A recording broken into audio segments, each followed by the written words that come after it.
We are now live on YouTube. This is Karen with newclevelandradio.net, and it is time for What in the World with Paul Seaburn and his sidekick, John DiNallo. Welcome, Hey, thank you. guys. Thank you for that great introduction, Karen Hale. You're welcome. Hello to everybody out there in podcast land. This is What in the World, everybody's favorite weird news show. Weird, real news, sometimes strange, always funny. That's our motto. I'm Paul Seaburn, the host of What in the World. We've been doing this for quite a while, haven't we, Karen? About This is our fourth season. We're in our fourth season. Wow, we should. Well, we should take a trip. There you go. That's right. We should take a road trip. We should. Hey, that sounds. We'll get John to work on that. And hello to you, John DiNallo, down there on. Yeah, hi, on the screen. 4 years. That's outstanding. Yeah, I mean that calls for some kind of celebration and getting on the road. Right. We've been on the air longer than Gilligan's Island was on the air. Really? I heard somebody. It's a great. Why do I know this? Yeah. It's a great statistic, though, and I think so because all those sitcoms in the '60s, they were on every week, right? So there's 52 episodes, probably. Oh, they were on quite a bit. Yeah, they were on much more frequently than they are these days. So, anyways, but that's not what we're here to talk about on What in the World. We're here to talk about the strange news that's going on in the world, and by strange, I mean strange and weird, not bad news from wherever you get your bad news from. Go back there. You want fun news, interesting news, strange news from around the world, around the universe. Sometimes you come to What in the World once a week. We've got it here. We've got the strangest, the weirdest. We even sometimes have photos, which is why it's always great to watch us on YouTube. So where are we at? We're on newclevelandradio.net. Karen Hale is the owner and media mogul at newclevelandradio.net. We are, of course, the most popular podcast on newclevelandradio.net, but there's plenty more. So come and watch us, listen to us. All of the instructions on how to download us are at newclevelandradio.net. Once you've had your fill of What in the World, and I can't imagine you would, but once you do, check out some of the other great podcasts that Karen has. For more weird news, I have a Facebook page that I occasionally post things on, but most importantly, I'm the head writer and editor at mysteriousuniverse.net, which is the world leader in paranormal and weird news stories. So we got you covered wherever you want to go. John DiNallo is here. John is our color commentator, and he is also the host of our segment, What in the World of Sports? And it always brings up some weird sports stories. So that's what you got to look forward to today.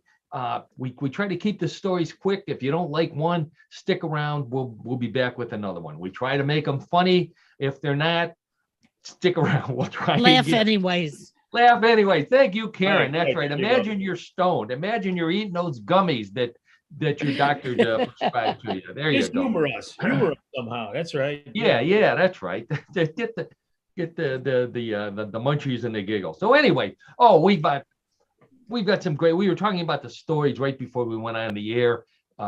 This is an especially good week to watch us on YouTube if you have that opportunity, because I've got a couple of pictures that go along with some of the stories and weird stories. We've got a story about a goat man in England. We've got a story about a mermaid's mummy in Japan. We've got a story about a chapel in England that's haunted by a hellhound, and it doesn't matter.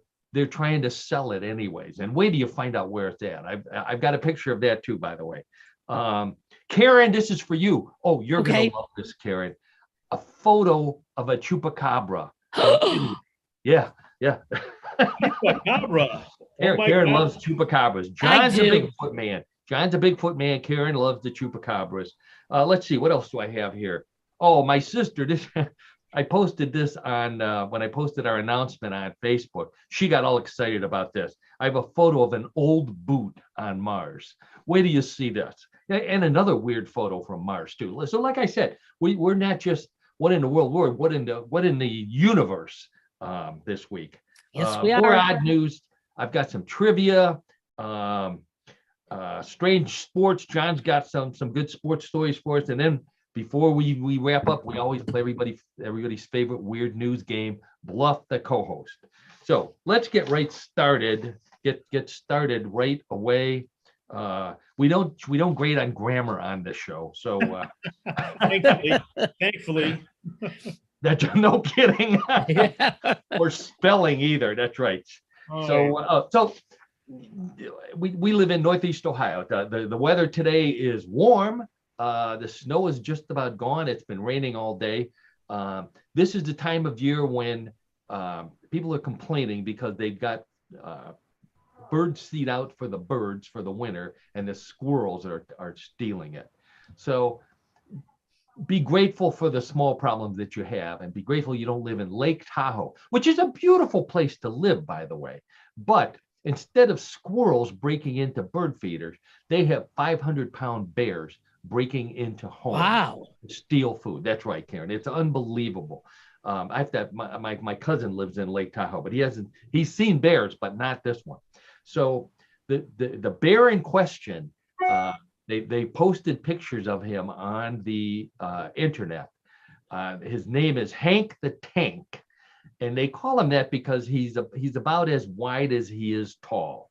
A 500-pound black bear who has up until recently was accused of breaking into more than 30 homes in the Lake Tahoe area on the California side and stealing food, tearing stuff up, probably running up a bill on Amazon, all that stuff that they do. He's huge, 500 pounds. He's like a cross between Shaq and Bigfoot. I saw a picture. Wow. That's what he looks like. And which, by the way, I was wondering, who has the bigger foot, Bigfoot or Shaq? Something to ponder. Now, I looked up Shaq's. I couldn't find Bigfoot's shoe size, but Shaq wears a size 22 shoe. Now, that's an awfully big shoe. I don't know how 22 translates to inches, but needless to say, it's big. It's a big shoe. So anyways, this Hank the Tank is terrorizing Lake Tahoe. So they happen to get some DNA. Now, and by DNA, I mean poop. And they looked at it and they found out that Hank the Tank is not one bear, but it's 3 bears. Not 3 bears in one, but 3 individual bears that are working together to raid all of these houses. Really? Well, they have the same. They have the same DNA. No, they have different DNA. That's how they okay. found out. Okay. All bear poops look the same from what I hear, according to bear poop experts. But when they do the DNA analysis, they send it to the genealogy people. And I don't know what they do. Anyways, they found out that it's 3 different bears. And working together, the experts say that they haven't seen bear teamwork like this since the Super Bowl Shuffle. Remember the Super Bowl Shuffle, John? Yes, I do, Paul. 1985. 1985. Oh, you guessed my first question. For those of you who were not born yet. There are a lot of you, obviously. Yeah, that's almost 40 years ago now. Yeah. 30, 40? No. But you can do the math at home. Not quite 40. Not quite 40. The Chicago Bears football team in Chicago had an eclectic cast of characters, and at one point they were undefeated until they lost to Miami, and they ended the season with only 1 loss. And right after they lost to Miami, they recorded a rap, which they called the Super Bowl Shuffle. They released it on Capitol Records in December of 1985. 2 months prior to Super Bowl 20, which was played that year. So we were still in just 2 X's back then. Hard to believe. Yeah, I know. It really is. And believe it or not, the song did very well. It peaked at number 41 on the Billboard charts, the Hot 100, as they called it. It earned a Grammy nomination for the best R&B performance by a duo or group with vocals. Who did they lose to? They lost to Prince, of all people. So, wow. Yeah, I had to look it up. Who voted against the Super Bowl Shuffle? That was the greatest song that any of us had heard in 1985 and 86. Yeah, I would agree. Wow. So, John, you remember the chorus? The chorus, we're not here to start no trouble. We're just here to do the Super Bowl Shuffle. Paul, I have doesn't even rhyme. I have to confess, I remember it now that you said it, but prior to I couldn't muster that one up. Sorry. That's right, and they danced, and I know you. Give me a couple names that you remember from that 1985 team. Oh, Jim McMahon. Jim McMahon was a quarterback, right? William Perry. Refrigerator Perry.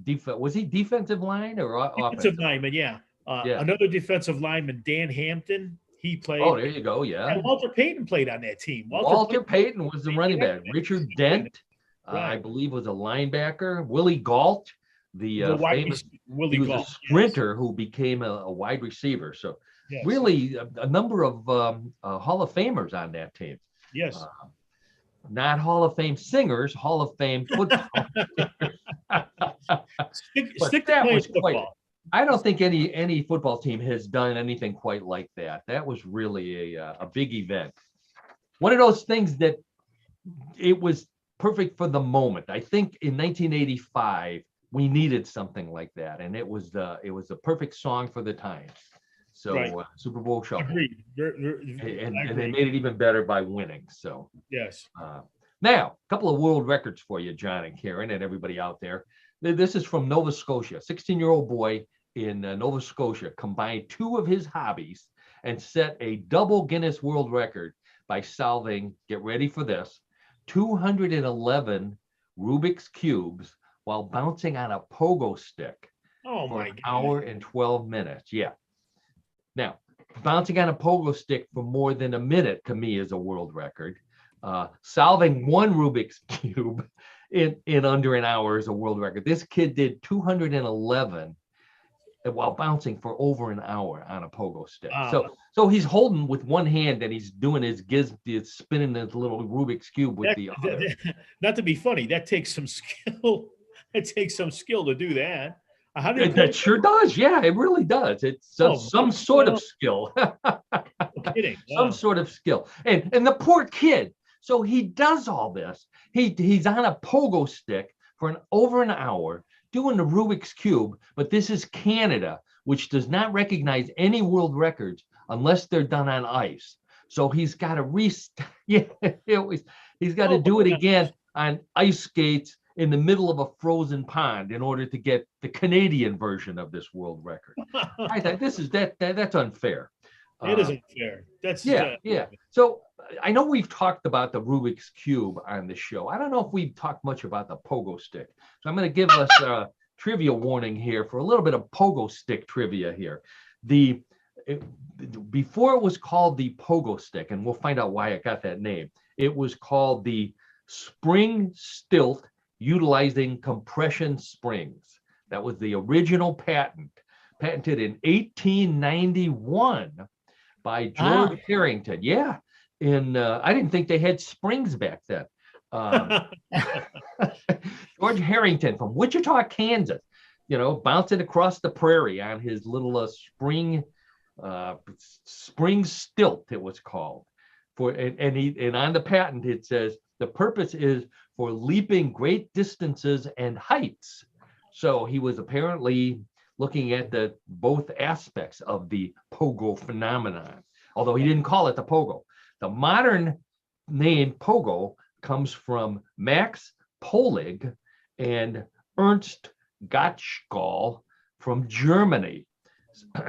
Theirs was called the spring end hopping stilt, which no one could pronounce. So they took the first two letters of each of their last names, P-O and G-O, and called it the pogo stick, naming it after themselves. And the rest is history. And if you haven't figured it out by the name, they calling it a stilt or a stick meant that there was a perpendicular stick, but no handles at the top. The T handles were not yet invented. So people were poking themselves in the chin and knocking their teeth out as they were riding these pogo sticks. So someone, I have his name here, George Hansberg in 1957 invented the two-handed pogo stick and saved countless jaws and teeth and probably noses and poked out eyes. And anyway, so there's a little bit of history, a little bit of trivia on the pogo stick. Now, moving from pogo sticks to toilet paper. Nice segue there. You never have enough of that. Never have enough toilet paper. I would ride a pogo stick for an hour to get toilet paper if we were out of it. So, not doing a Rubik's Cube. Anyways, according to a recent survey, the United States uses more than, get ready for this, John and Karen and everybody out there, we use more than 2.6 billion miles of toilet paper in a year. That's 2.6 billion miles. That, if you ran it end to end, would reach Neptune and halfway back. Wow. And yet, and this, no pun intended, we are number 2 in toilet paper usage. Believe it or not, to China, which uses more than 4 billion miles of toilet paper a year. I'm not going to even comment why, but I will tell you the best-selling toilet paper in China, Red Cloud. The Red Cloud. Bigfoot's here. Bigfoot, what do you say about that one? It's an appropriate reply. I think so. So, if we really want to save the earth, maybe we all need to get bidets. It's fun that up. I had with my college roommate Gus. John knows Gus. I know Gus. I went to high school with Gus as well, and Gus is a big bidet proponent. He's in fact, we went to his house and he immediately took us to the bathroom to show us his bidet. So he and really it is probably the solution, although not necessarily a good solution on the water side, but certainly on the paper side. Yeah. And so anyways, the 2.6 billion miles, that almost makes it to Uranus. You were waiting for that. Where's the Uranus joke? There must be one in there somewhere.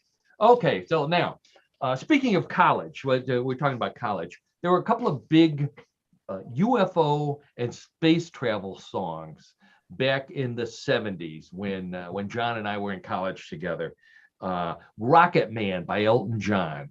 That was the height of the space program, of the early space program, Rocket Man. And then, of course, David Bowie. David Bowie had Space Oddity. Then he had Ziggy Stardust and the Spiders from Mars. And then, the songs about UFOs and space kind of dropped off dramatically until recently. This just past week, a new genre of UFO and space travel songs came out.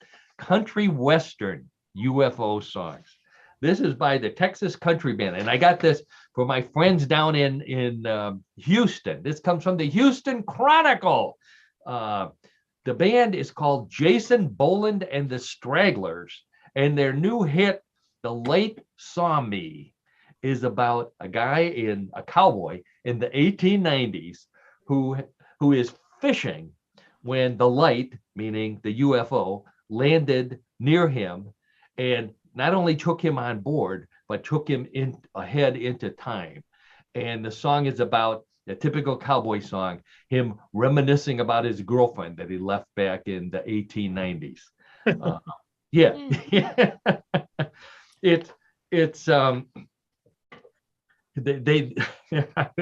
They didn't quote any aliens in the song, which would have been funny because I would have liked to hear an alien saying, "Take us, y'all's leader." We're fixing to take over this planet. They obviously learn how to speak listening to Texas radio. But imagine that, a country western alien song. I think that's pretty clever. I picked out a few choice words from it. There's a place round here where the fish always bite. That's where they found me one dark and fateful night. At least it rhymes. Whoa, my love, I saw the light, but more importantly, the light saw me. Riding back through town, I stopped and told the three wise men. They said it could be Sirius. And by Sirius, they mean the star, Sirius, Sirius. Very clever pun there. But the sun would rise again. Now, I can't sing, otherwise I'd get my guitar out and plunk along while I'm singing the song. What's it called again? The light saw me. The light saw me. I was thinking about who else, what other country singer I would like to do to see do a UFO and alien song. And the one I came up with, one of my favorite country singers, is Dolly Parton. I'd like to hear her do a song about a planet with two suns, because I think she would be the appropriate person to sing that, be based on the fact that she has two globes of her own that would play a prominent part while she sang. So anyways, now let's get to, I know Karen is anxiously awaiting a photo of a chupacabra. So I am. Without further ado, I want to get to this one here. So this story comes from Italy, and I'm going to put that picture up right now while I talk about it. Let's see, there's our What in the World logo there, and I believe, there we go, Karen. There you go. Oh, wow. Right there. He's an ugly one. Oh, wait, don't say that too loud. They can travel. They can fly. Next thing you know, we'll have one on the show. Okay, so this is obviously a bizarre creature with a dog-like face, a hairless body, weak legs. It does look, the legs don't look very strong, and long claws on their feet. People saw this on the internet, photos on the internet, and they said immediately, this has to be a chupacabra. What else could it be? So the photos went viral. All my favorite sites for weird monsters were showing these photos until the person who uploaded them came clean. And that person is an Italian artist by the name of Lara Maganucco. And she produces weird silicone figurines. So that's what that is, a silicone figurine of a chupacabra. So I was checking my other sources, and it turns out that real chupacabras have hired a lawyer because they want to sue the artist for defamation because they don't look anything like this. So anyway, there's your chupacabra for the week, Karen. Pretty ugly. Yeah, that one is. Yeah. Yeah. They don't even look like a hairless dog like the Texas chupacabras do. So I'm not going to make us look at that. So we'll take that down. There we go. Okay. So we always like to talk about food here on What in the World. So this story comes from the home of fondue, which would be what, John? The home of fondue? France, wrong. Karen? Good Belgium. guess, though. Thanks for playing. Belgium. That's an odd choice there. No, it's Switzerland. Oh. The Swiss scientists, have invented the Bubot, which is a robot which pours wine into a classic fondue mix of, John, you may be right. We may go back and revise our this is French cheese. I'm not even going to try to pronounce it. Gruyere, I know that one. And fribogere. So the robot pours the wine into the fondue pot, actually stirs it, adds some pepper, puts a chunk of bread on a spear, dunks it into the cheese, and serves the fondue to people waiting for the fondue, standing and watching the robot. That's pretty impressive, I would say. Absolutely. Yeah. I was trying to come up with what kind of robot I could invent. And the closest I could get to that would be a robot that picks up a chip and dips it in some Cheese Whiz and hands it to me, which is the American version of that gourmet fondue. Cheese Whiz. Cheese. No, I would at least melt Velveeta. How's that, Karen? Oh, that's better. Yeah. So, John, you're right. Fondue does come from France. Okay. All right. The word fondue is the feminine passive past participle of the French verb fondre, which means to melt. So, we always like to help you out in your trivia contest. So next time you're at the bar playing the big trivia thing, that where fondue came from and what verb variation of it is. Absolutely. Okay. The earliest known fondue recipe for our trivia buffs out there of the modern form of cheese fondue comes from a 1699 recipe book. Now that's not that long after the printing press was invented. And this is where I got confused, John and Karen, because the recipe book came from Zurich. So it's a Swiss recipe book where the original fondue recipe came from. The name they called it was Kasmit Wein zu kochen, which means to cook cheese with wine. And it called for grated or cut up cheese to be melted with wine and for bread to be dipped into it, which is pretty much classic fondue, I would guess. So how about that? So there's the origin of fondue. I apologize to John. I should know better that to question his trivia answers there. My trivia knowledge, Paul? There you go. Okay, you owe me one on that. So I've got another picture here. This is from my sister Sue, who was interested in the boot on Mars. So let me bring up the picture of the boot on Mars. There we go. So this comes from Scott C. Waring. Now, I don't know Scott, but I've followed him ever since I've been in the paranormal business. He's one of these people. He lives in Taiwan, and he likes to look at NASA photos of Mars and the moon and look for strange rocks.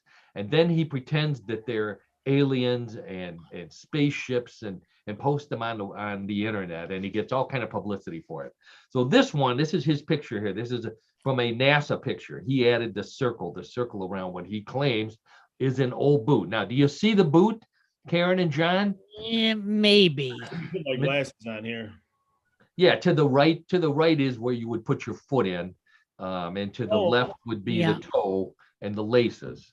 Okay. So he says that this was found by the Perseverance robot on Mars, and he claims it's 100% proof that NASA is hiding the fact that there are aliens, there are living creatures on Mars who somehow lose their boots occasionally. I don't think so. Okay, we'll mark Karen down as doubtful on this one. Yes.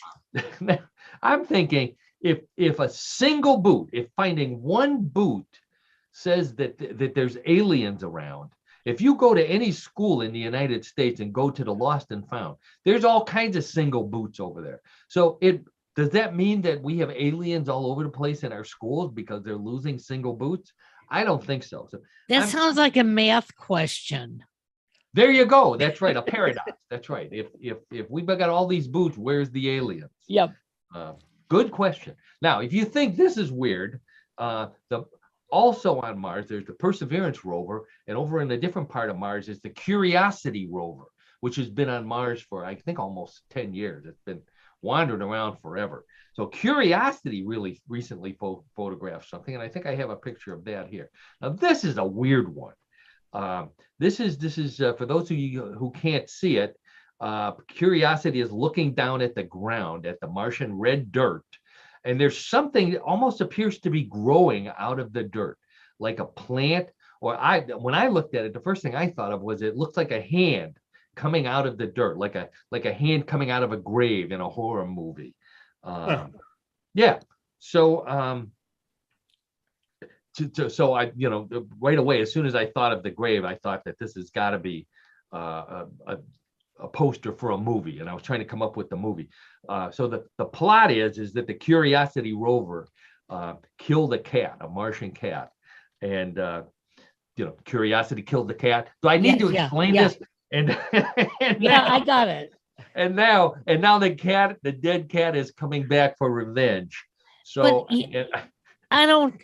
for those of you who are looking at this picture, I want you to really look at it carefully. It doesn't look like it's red soil. It looks like something gritty and sandy. And look at all look at all those shadows. Gritty and sandy. I think we saw that band play. You don't think it looks like Mars? I don't think it's no. I think somebody created this in their kids' sandbox or something. No, this is I will defend NASA here. This is definitely a NASA photo. I took it from a NASA website. Now, if someone at NASA is playing tricks on us, there's hell to pay there. I don't think that is. They wouldn't say what it was. All they would say is that it's a strange rock formation. Really? Okay. Yeah. So my name for the movie would be Rover Gets Run Over. Now we're up in Northeast Ohio, we have a lot of deer. And while deer are bad news for plants, they're really not bad news for cars. Other than that, they're not bad news for humans. What's bad news for humans is deer ticks.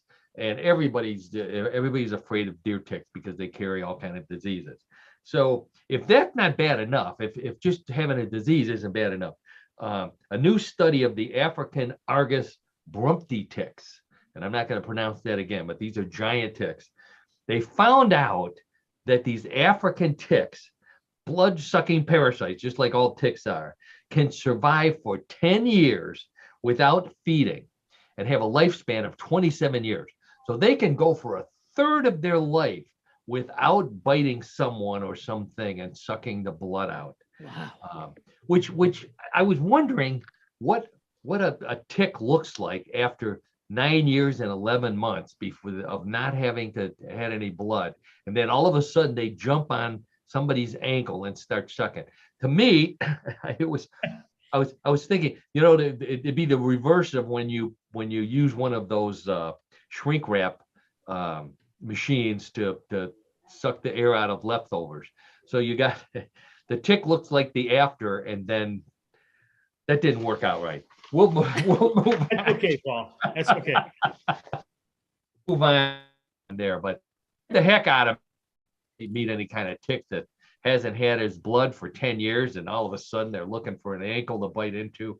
But speaking of scary things, this is one of my favorite monsters. And as you know, we like to talk about monsters on What in the World. We talked about the chupacabra here. John always is disappointed if we don't have a Bigfoot story.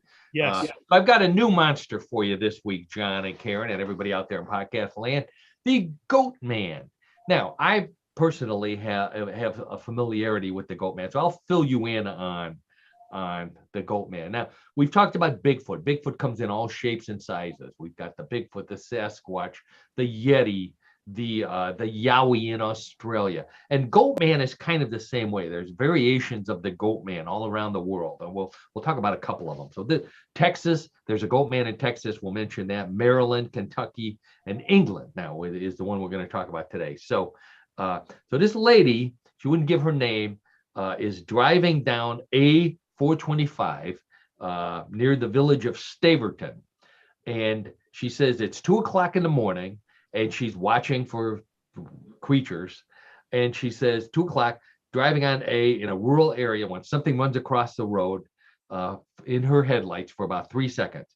It was the height of a person, maybe 6 feet, had short, powerful legs and hips, which seemed to move in a circular fluid fashion. It was not a deer because it stood on 2 legs. So she panicked, she said, but of course she didn't have a phone. But she was scared enough that she wanted to post it on the internet to see if anybody else had seen it. And one of the suggestions was that it was an escaped kangaroo. And this is a big, John always mentions that England has some weird creatures. And you probably didn't know this, John, but England actually has kangaroos. It's becoming a big problem. Escaped kangaroos that either escape from zoos or escape from personal collections. I didn't have any knowledge of that at all, Paul. Yeah. There was one in England near the Tiny Steps Petting Farm. Lost a 7-month-old wallaby, which is a smaller kangaroo. In January, but I think they found it. And there was also one loose in Denmark just last week. So these kangaroos are running loose everywhere. But the woman, she got back on the internet and she said, no, I know what kangaroos look like. It was not a kangaroo. She said the closest we can describe it is a large man goat on hind legs, but really stocky ones. Now, I have a picture, not of this particular goat man, but of another goat man. So let's take a look at this goat man right here. There we go. Actually, I have two goat men right there. So for those of you who can't see it, this comes from the public domain. These are two guys with horns, with two girls who are looking at them like, well, we're not really sure if these are goat men or something else. But they're covered with hair, so they could conceivably be what this lady saw. Now, the original goat man comes from Prince George's County in Maryland.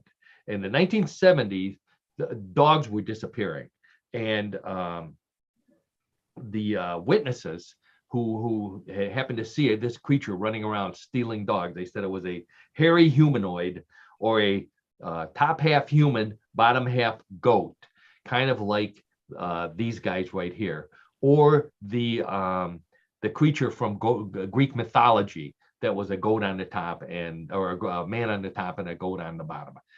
Was that like Pan, or I forget what the name of that creature was.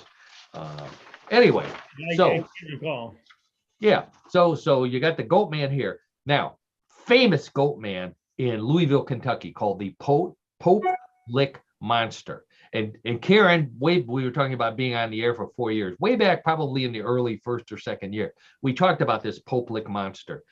There's a railroad trestle over the Pope Lick Creek in Louisville, Kentucky. And it said in the 1800s, there was a circus train going over this bridge, and a creature, a creature from the freak show escaped.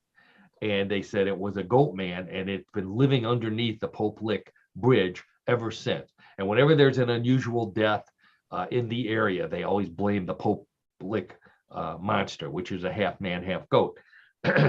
Then down in Texas, in Fort Worth, Texas, there's a lake called Lake Worth. And haunting that lake is the Lake Worth monster, which is also a goat man. That one appeared in 1969, and it not only was it covered with fur and had horns and a hat, a man on top and a goat on the bottom, but it also had scales. So something else got into the DNA of this particular Lake Worth monster. I don't know what it was. So the question is, where did the goat man, the original goat man, come from? And people in Maryland swear by this. They say that there was a scientist working in the Beltsville Agricultural Research Center on, you guessed it, goats. And he screwed up an experiment, and somehow he ended up merging himself like Jeff Goldblum in The Fly. He ended up merging himself with the goat and became the original goat man, with the top half of a man and the bottom half of a goat. And he's been roaming around ever since, possibly taking a vacation in Fort Worth and impregnating another goat there, and God only knows where they're coming from now. So the real question for those of us in the monster world is, will this goat man in England become famous enough to get a name like the Fort Worth monster or the Pope Lick monster? We're thinking maybe the Staverton monster or the A425 goat man, or we'll be taking any suggestions that you may have. So there you go, a brand new monster of the week, the goat man. That might be a good feature for us, monster of the week. Yeah, I would think that would be a nice addition. You would not. I know you guys would definitely believe there are an awful lot of monsters out there. And we got a new one. We've got one that we've talked about before, but not in this context, coming up next. And this one comes from Japan. And it's called, I'll take this down here for a second here so we don't have to look at those horny guys. A Japanese, from Japan, a mermaid mummy has been in storage at a temple, actually, in Japan. And all kind of people believe that this is a real mummified mermaid caught in the waters off of Japan, been stored, various people have owned it. It's now in a box, and they finally got the religious group that has stored it to release it, and they're going to do DNA studies on it. So mermaid. We talk about mermaids. Everybody thinks about the Little Mermaid and the movie Splash. Oh, mermaids are good. Beautiful girl. And then we talked about the stories from Zimbabwe where the mermaids actually kill people. Anybody who gets too close to a river where there's mermaids ends up dead. So they're not good. They're not good.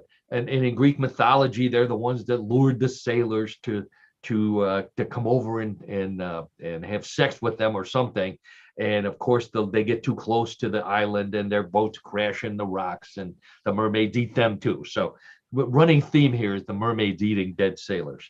But we don't know about this one. So they haven't done the DNA test. So there was a famous mermaid mummy I want to talk about here called the Fiji mummy. And P.T. Barnum had this Fiji mummy in his possession. Now, the island of Fiji is spelled Fiji, Fiji. But back in those days, they wanted to differentiate themselves. So they called it the Feegee mummy, Fiji. And let's take a look at this mummy here, because this is a very famous mummy. That's our house. There we go. There he is. There's our Fiji mummy. Okay, so this is the original mummified mermaid that everyone thinks of when talking about mummified mermaids, which comes up in conversation all the time. John and I were just talking about mummified mermaids last week. Yeah. So the Fiji mummy has been proven to not be a real mermaid. It's the bottom half of a fish and the top half of a monkey. And some trickster sewed them together and passed them off as a real mummified mermaid for years and years and years before they let somebody finally inspect it. So now this temple doesn't want that same kind of reputation. So they have this 300-year-old mummified mermaid.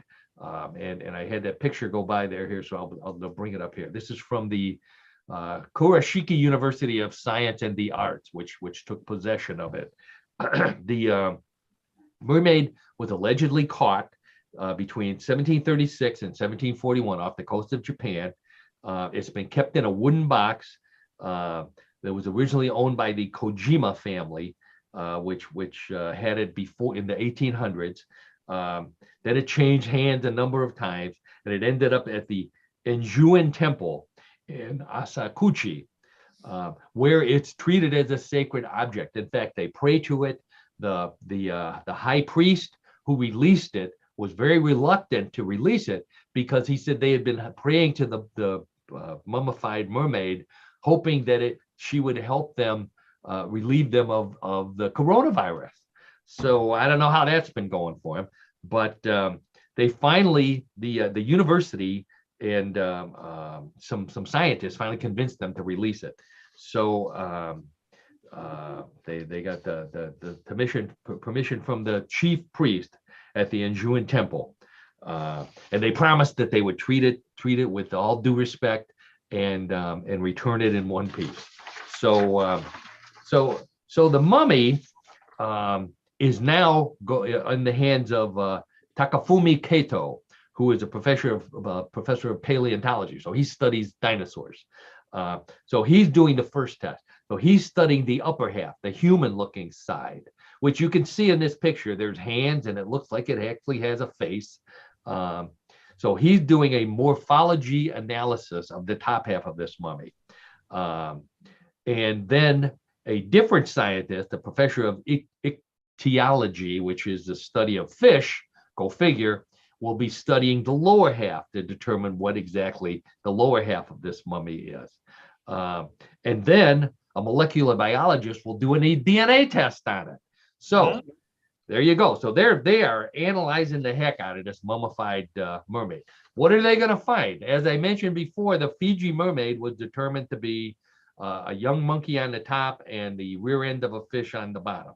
And that there's been a number of fake mermaid mummies, believe it or not. It's a popular thing to do. And that's generally what they've been found to be, is the top half a monkey and the bottom half a a big fish, a carp or something to that effect.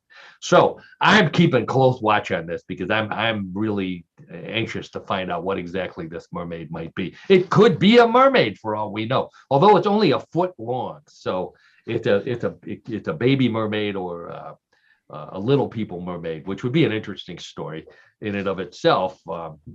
The Wizard of Oz meets the Munchkin Mermaids, what might be a great movie. You have a very fertile imagination. I'm fertile. That's the word for it. Thank you, John. Okay, so I think that's it on the mermaid right there. So, do you get any ideas? What do you think? Does that look like a real mermaid to you? Too small. Too small. That's the general consensus, John. Yeah. And if you notice, it's built, it's strapped into the box, even though it's dead. It's strapped in, and there's a little pillow across the stomach, which would be where it would be sewed together. So there's a little bit of suspicious activity going on. There is definitely suspicion there. Yes. Yeah. So, but nonetheless, mummified mummies from mummified mermaids from Japan. That's our story of the week. All right. How about that? So yeah, very good. Always get the unusual stuff here at What in the World. Now, that includes sports, and that means I think we've reached the point of our show where we'll turn the program over to John DiNallo and What in the World of Sports. Normally at this time we'll discuss some weird sport that John finds, something that from somewhere in the world, usually a sport we've never heard of. Often maybe something that used to be in the Olympics and they threw it out because it was too dangerous or not interesting. But for the past couple of weeks, we've taken a different twist on it. So I'm going to let John explain what that twist is and what he's got in store for us this week. So take it away, and I'll take away the mummified mermaid there. There we go. Very good. Yeah, thanks, Paul. If you recall, if you had a chance to catch the show last week, we had a lot of fun with celebrities who played basketball in college. And it was like Robin Roberts, right? Today, Good Morning America. Good Morning America. Yes. In the Hall of Fame. She's in the Hall of Fame, the Women's Basketball Hall of Fame. Who knew? Yeah, right. Okay, so no basketball players this week. We covered the basketball players. What do we got this week? Well, we have a new twist, and this is with celebrities that, believe it or not, were involved in unexpected sports or sports you wouldn't think that they would play. And let me explain. Okay. Okay. So first up is Steve Carell, the star of From The Office. Yeah. From The Office. Yeah. Okay. So funny guy. He's originally from Boston, and he played hockey throughout his childhood in Boston. He then attended Denison University, which is a Division II school, where he was the goalie. He played goalie. Okay. Denison. That's a fairly big school. Granville, Ohio. It's an Ohio school, and But in a very non-Michael Scott comment, he says, although he once considered a pro career in the NHL, he chose to play hockey for the love of the sport rather than, as a means to a career. He really enjoyed the sport and the competition. So, wow, that's interesting. Yeah, that didn't sound like Michael Scott at all. Yeah, he was. No, not at all. Definitely not Michael Scott. So, our next celebrity up is Stephen Hawking, who is best known as our generation's genius, who spent much of his life in a wheelchair battling ALS, unfortunately. Wow, that's right. So he played sports. Yeah, well, yes. And before the disease took away his mobility, he attended the University of Oxford in England, where he was the lead coxswain on the school's rowing team. And what the coxswain does in rowing, he's the team member that's responsible for navigating the boat and maintaining a steady rowing pace. So you have to have some skill, and you have to have some athletic ability to be able to do that. Now, he performed that very well. But that's amazing. Yeah, boy. Little known fact. Another celebrity rower is is the actor and filmmaker Bradley Cooper. Bradley Cooper, the sexiest man alive. Yeah, so he's the director and star. Director and star of the movie A Star Is Born, which, by the way, it's the fourth version of A Star Is Born. Is it only 4? I seems like there's been a dozen of them, but yeah, the 4th version, yeah. Yeah. Oh, there's a trivia question for you. Yeah. But who played in all the different ones? We're not going to get into that. I think Judy Garland was in one. That's the only one I remember. Yeah. So Cooper was a member. Bradley Cooper, the hunk. Yes. Okay. Okay, the handsome guy that he is. So he was a member of the Georgetown University rowing team in the mid 1990s. Georgetown. Well, that's another big school. Jeez. Sure. Now, he quit during one season to perform in a play, but he asked his coach if he could row in the final crucial race. And after the race, the coach said it was the most magnificent thing he'd ever seen in rowing. So he I think most women who see Bradley Cooper in a boat would say the same thing. Be hard pressed to find one that wouldn't say that. That's for sure. There you go. Yeah. Wow, Bradley Cooper, a rower. How about that? And another rower, I have another one here for everyone. Okay. Hugh Laurie, who is known for his work on House, and is half of the comedic duo of Fry and Laurie. But let me stop that. If you ever get a chance to listen to some recordings or watch some videos of Hugh Laurie and his partner, and I can't remember his first name, Fry and Laurie, hilarious. Oh my God! If you like British humor, they are the funniest, one of the funniest duos you'll ever have the chance to listen to. Hugh Laurie, fine actor, by the way. He is. He's a great actor. So he was a rower too? Well, he did well at rowing in his teen years. And he actually competed in the Junior World Rowing Championships and was on the rowing team at Cambridge. Where in 1980, he was he participated in the 126th boat race between Oxford and Cambridge. And the big one, yeah, that's Super Bowl of rowing. Unfortunately, he lost in one of the closest and most exciting races in decades. Wow. So Cambridge. Cambridge was the home of many of the Monty Python people as well. Yeah. That was a big feeding. It was kind of like Harvard in the United States, big feeding ground for comedic talent in England. Who knew he was such a good rower? Wow. Did not know that until I discovered this information for sure. Yeah. Now, also a very popular person, comedian and Daily Show host Jon Stewart. He played soccer in high school, and he also made the team at William and Mary in Williamsburg, Virginia, where he played for 3 years, as a winger, and actually scored a game-winning goal in a match that he was in 1983.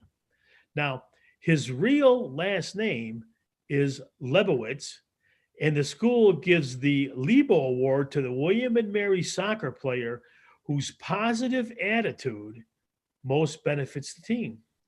How about that? I've heard Jon Stewart talk about his love of soccer. He's kind of like who's the other one? Rod Stewart. Someone who is good, although Jon Stewart is diminutive, I would say, in height, which isn't that big of a deal in soccer. But he loves soccer. He's a huge soccer fan. I think he may have even wanted to be an owner of one of the MLS teams at one time. So. There's plenty of them out there. So, yeah, I mean. Yeah. He's not going to make any money on it, but. Right, exactly. Okay, all right. So, but can you top? That's pretty good. Can you top any of those? We have one more. Okay. Okay. We have the country music legend Garth Brooks. Now, Garth Brooks. You may not guess by looking at him, but he attended Oklahoma State University on a track and field scholarship. Even more surprising, his sport was javelin throwing. Now listen, wait. He spent 1981 to 1984 on the team, but he failed to qualify for the important Big 8 Conference Championships.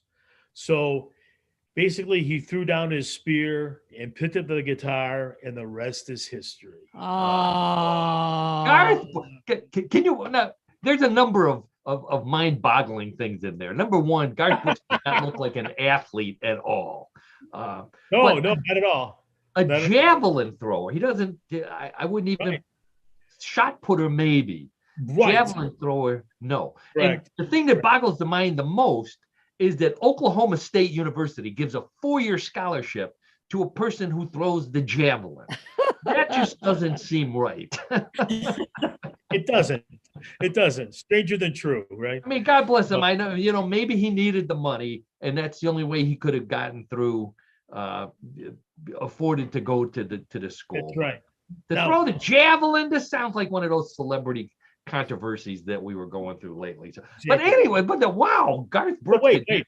What an unbelievable story. Let me close with this. It is amazing, as we have just said, that so many celebrities excelled at rowing, which is a very strenuous sport. For the rest of us, we prefer to go gently down the stream and dream of a life where someone else does the rowing. That's true. That's true. Row your boat gently down the stream. Please row my boat gently down the stream.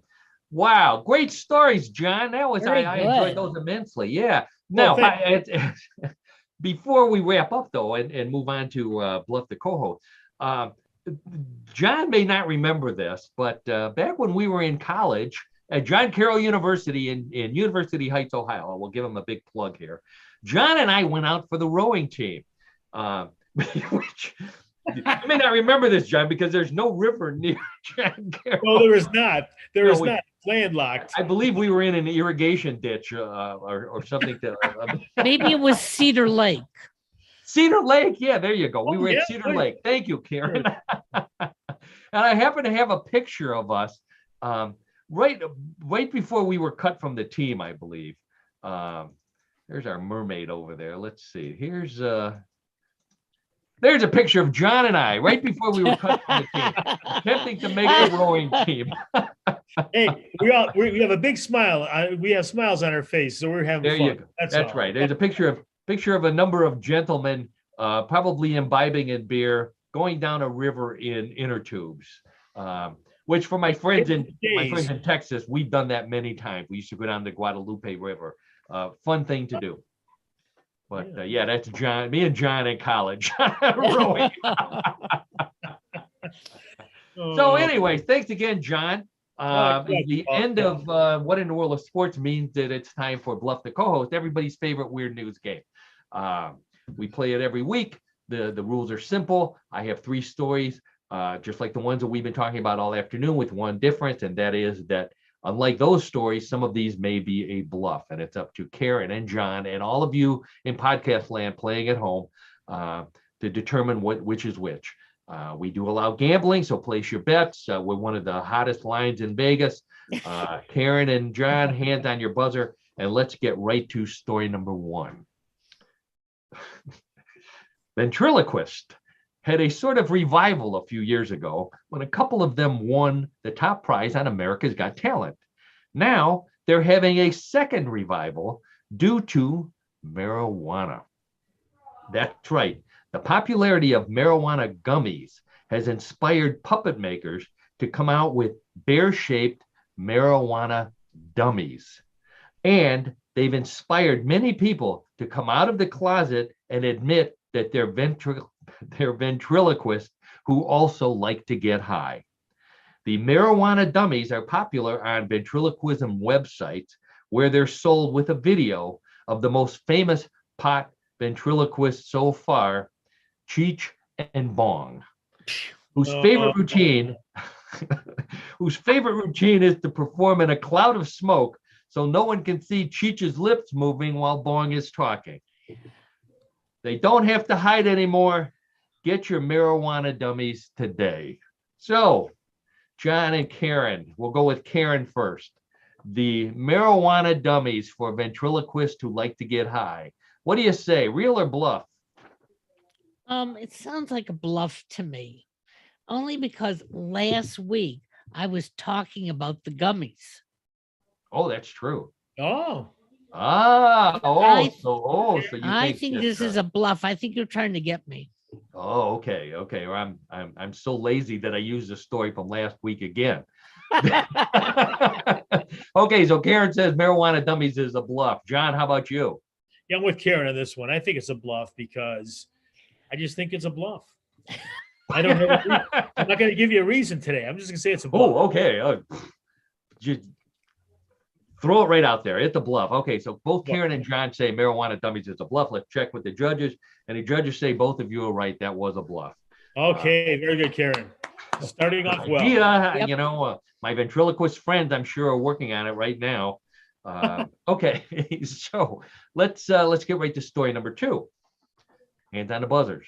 We're still 2 weeks away from St. Patrick's Day, but a couple in Canada celebrated early when their bulldog gave birth to 8 healthy puppies, and the last one came out a bright green. It stayed green even after they wiped it off and the mother licked it.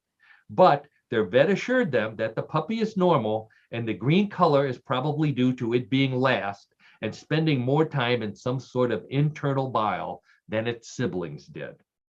The happy couple is looking for green-themed names for the puppy and have narrowed it down to Hulkette, Fiona, Wasabi, and Pistachio.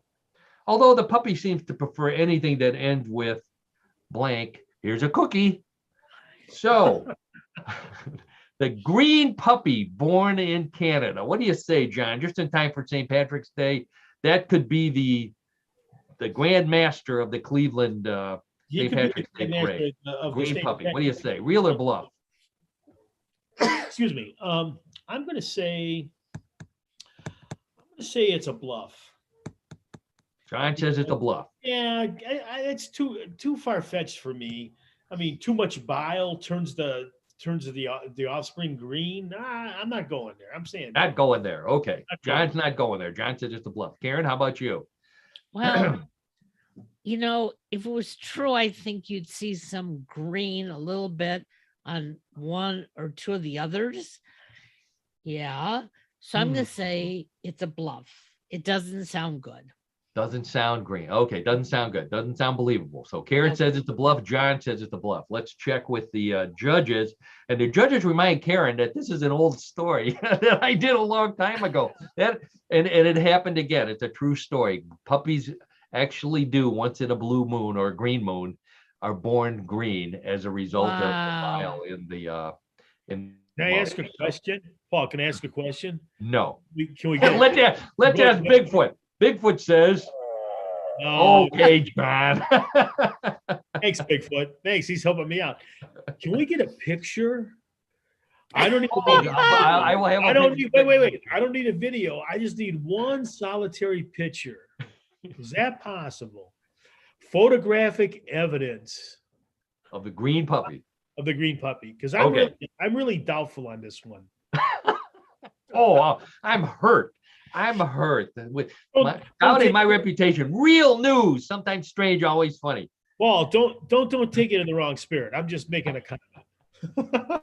Okay, so let's see. The score is tied 1-1. Yeah. Yes, we're still tied. Yes. As we go into round number 3, where points are doubled. So let's get right to story number 3. Here we go. Elvis Presley was the king of rock and roll, but he died at the age of 42 in 1977. Since then, fans of the king could see a number of Elvis impersonators who were almost as good and almost as well known as the real Elvis. But many of the impersonators are reaching retirement age, which has left an opening for a new musical genre, Elvis impersonators. Part musical and part satirical, the Elvis impersonators, or Ls for short, are for people who can't afford a real impersonator or have no idea who the real Elvis was and can't tell the difference anyway. The most popular EII is Elvis on the Shelvis, who sings while dressed like a glittery elf on the shelf. And Elvis Pretzely, who throws pretzels to teenage girls instead of sweaty scarves. Don't delay. These Elvis impersonators are getting booked up fast. All right, Karen, the Elvis impersonators. For people who have never seen Elvis, what do you say? Real or bluff? I have a question to ask you first. What have you been smoking this past week? I'm gonna getting say residual fumes from my marijuana dummy. okay. I'm going to say no. It's fake. Fake. Okay. Karen says that Elvis impersonators is a bluff. All right. John, how about you? Well, I'm going to disagree with Karen on this one. I'm going to say it's real because it seems like anything's possible these days. As odd as it is, okay, or how weird you think it is, I think you can find a group of people that would want to do this. So I'm going to say it's real. Would want to be Elvis impersonators or want? They want to be that. They have some kind of recognition, right? Oh, okay. Yeah. Good point. Okay, so Karen says it's a bluff. John says it's real. Let's check with the judges, and the judges say, "Congratulations, Karen. That's a bluff, not a real story." Karen, congrats. I lose the Thank Karen. you. Okay, I'm okay with losing a Karen. That's okay. Yeah. I'll tell you what. The lovely Donna has bugged me many times because I obviously have a fairly white beard that I should be a Santa Claus during the Christmas holidays. I think I would rather be an Elvis on the Shelvis. I like it, Paul. It's a good one. That's a good. There you go. I think I could do that. I could handle that. So anyway, that's Bluff the co-host for this week. And that brings us to the end of What in the World. I want to thank Karen Hale, our media mogul, producer, and co-host. Thank you for everything you do for the show and everything you do for newclevelandradio.net. I'll say it again. Come and visit us on newclevelandradio.net. Download for free What in the World, and then download all the other great podcasts that Karen has. And as always, he puts up with a lot from me, my old friend John DiNallo, with What in the World of Sports, color commentary, and an all-around good guy. John, as always, good to see you again. A lot of fun as always, Paul. It's something I look forward to every Tuesday. It's a great show. Well, great. I hope everybody in podcast land feels the same way.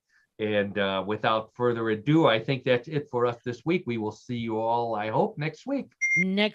And we want to thank the 15 people who were online during our live show today. That I believe that's a record. That is a record. Every week it's growing. So wow. Thank you, everybody. And share it and stream it. Thank you.